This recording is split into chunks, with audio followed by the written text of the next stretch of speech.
Have you ever stopped to think about how it's even possible to send money, to someone on the other side of the planet almost instantly? And with no bank, no credit card company, no middleman whatsoever. Well, that's both the magic and the mystery of Bitcoin. Today, we're going to pull back that curtain and actually follow the journey of one single transaction, right from the moment it's sent to the moment it's set in stone. Let's trace the path of the data. This is it. This is the big question, right? For literally centuries, we relied on these trusted third parties to handle our money. But the Bitcoin system, well, it was built from the ground up to answer this exact question. And the answer, it completely changes the game. And this slide just illustrates that core difference perfectly. You see, traditional systems are all built on one thing: trust. You have to trust your bank to keep your money safe, to update your balance the right way. The Bitcoin system, on the other hand, is built on verification. Instead of one central place making all the calls, every single user on the network can check for themselves that everything is on the up and up. It's this huge shift from trusting an institution to trusting transparent math and a whole network of your peers.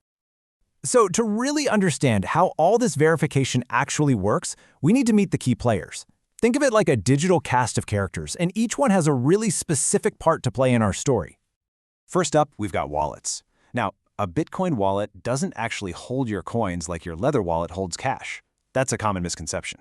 Instead, it holds the secret keys, basically the passwords that give you the power to spend your Bitcoin.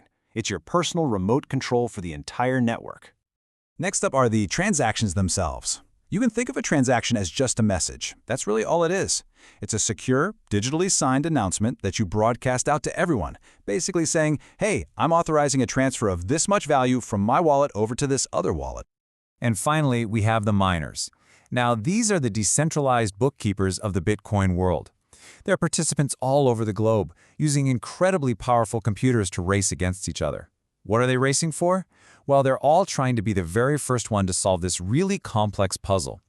The winner of that race gets the prize.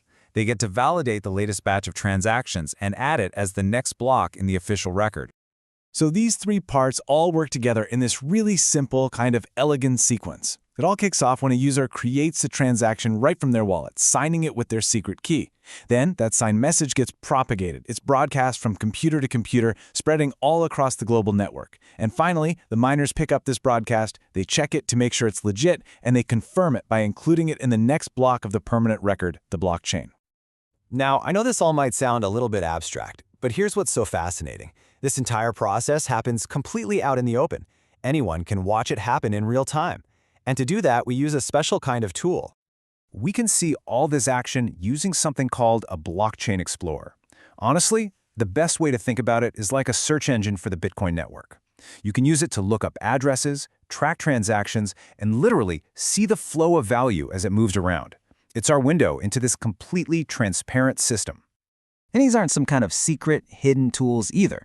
There are a ton of popular, totally public explorers like Blockstream, mempool.space, and BlockCypher. Literally anyone with an internet connection can hop on one of these sites and peer directly into the blockchain for themselves. But, and this is a big but, before you rush off to look up your own transactions, there's a really important warning we have to talk about. You see, this transparency, it's a double-edged sword, and it comes with a pretty critical privacy catch. I want to read this quote to you directly from our source material because it is so important. If you use a block explorer to look up your own transactions, quote, the operator may be able to guess how many Bitcoins you've received, spent, and currently own. They can potentially link all of that activity to your IP address and other personal data. So the key takeaway here is this.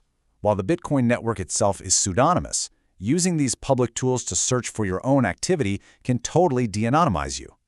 Your curiosity can create a direct link between your real-world identity and your entire financial history on the chain. It's just something everyone using these tools really needs to be aware of. Okay, with that really important advisory out of the way, let's get back to our transactions journey. So after it's been created and broadcast all over the network, where does it finally end up? What's its final resting place? This is it, the blockchain. It is, as our source so perfectly puts it, the authoritative journal of all transactions. Once a miner includes our transaction in a block and adds that block to this chain, it becomes a permanent, unchangeable piece of the public record. all secured by the combined computing power of the entire global network. It's locked in. And that really brings us to our final thought. We've seen the mechanics, right? The wallets, the miners, the blockchain. But the bigger idea here is this really radical shift, moving away from trusting institutions and toward verifying information for ourselves. So I'll just leave you with this question to chew on. What is a world that's truly built on verification, not on trust? What does that world actually look like?